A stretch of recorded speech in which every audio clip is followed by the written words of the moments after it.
We begin in Japan during the early 1600s, at the end of the Sengoku period, where warlord Isshin Ashina stages a coup to seize control of the land of Ashina by defeating General Shuzen Tamura.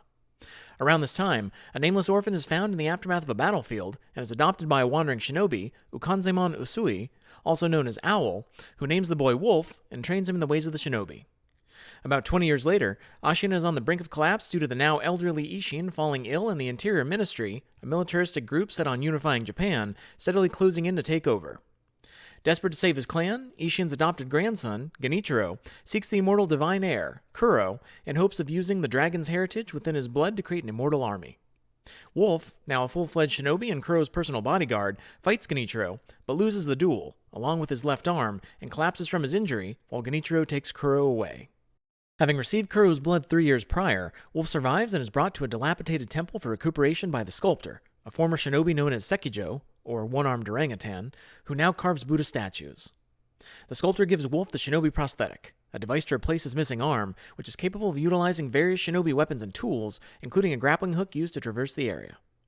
Wolf then confronts his memories from 3 years earlier. Kuro's home, the Harada estate, belonging to a branch of the Ashina clan, was raided by bandits, prompting Wolf to move to defend his master. However, he discovered that the raid was orchestrated by his former teacher, Lady Butterfly, who was attempting to kidnap Kuro. While Wolf was able to defeat her, he was then stabbed in the back by an unknown assailant, surviving only due to Kuro's gifting him his dragon's blood as a reward for his loyalty.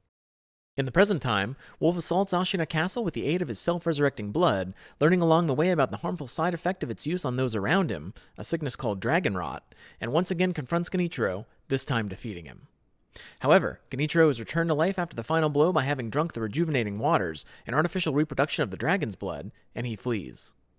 As Wolf rescues Kuro, the two are given the opportunity to flee Ashina forever. However, Kuro decides to stay and perform the immortal severance ritual in order to remove his dragon's heritage, along with its temptation, from the mortal world, thus preventing further conflict regarding the obtaining of immortality. Wolf reluctantly agrees to help, and sets out to collect the necessary materials for the ritual, including a special sword that can kill immortals, known as the Mortal Blade, which is safeguarded by the immortal Divine Child of Rejuvenation, the only survivor from an experiment with the rejuvenating waters. Wolf's journey also leads him to cross paths with Isshin, who gives him a new name, Sekiro, or One-Armed Wolf. After collecting all of the components for the ritual, Sekiro is confronted by Owl, who is thought to have died on the night of the Harada raid, but is instead revealed to be the one who stabbed him in the back and left him for dead that night. Owl explains that he also seeks the dragon's heritage, and orders Sekiro to renounce his loyalty to Kuro, citing the shinobi code to obey a parent over a master, which Owl instilled in Sekiro along with his shinobi skills. Sekiro must decide between siding with Owl, which would mean being forced to fight and defeat Isshin's doctor, Emma, and Isshin himself, before betraying and killing Owl, and becoming corrupted with bloodlust, transforming into a Shura, or demon who mindlessly kills solely for pleasure, or siding with Kuro, and killing Owl to protect him, which is what Sekiro decides to do. Sekiro then uses the gathered items to enter the Divine Realm to collect the final component for the ritual, the Divine Dragon's Tears, obtained after defeating the dragon by slicing its eye with the Mortal Blade. Upon returning to Ashina, Sekiro discovers Isshin has died after succumbing to his illness, and that the castle is now under attack by the Interior Ministry.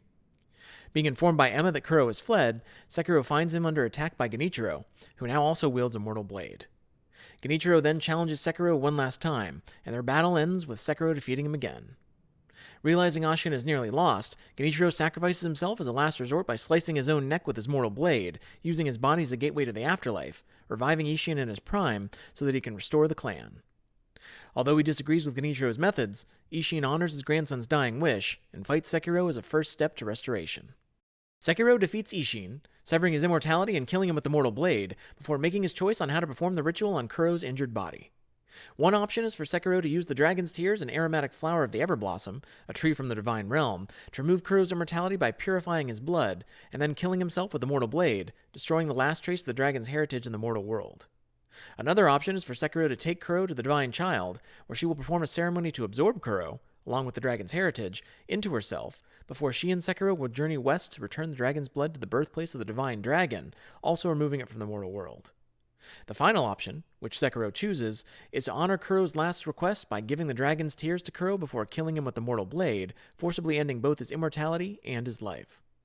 Afterward, Sekiro retires from the life of a shinobi, removing the shinobi prosthetic from himself, and taking the sculptor's place at the dilapidated temple, endlessly carving Buddha statues of his own.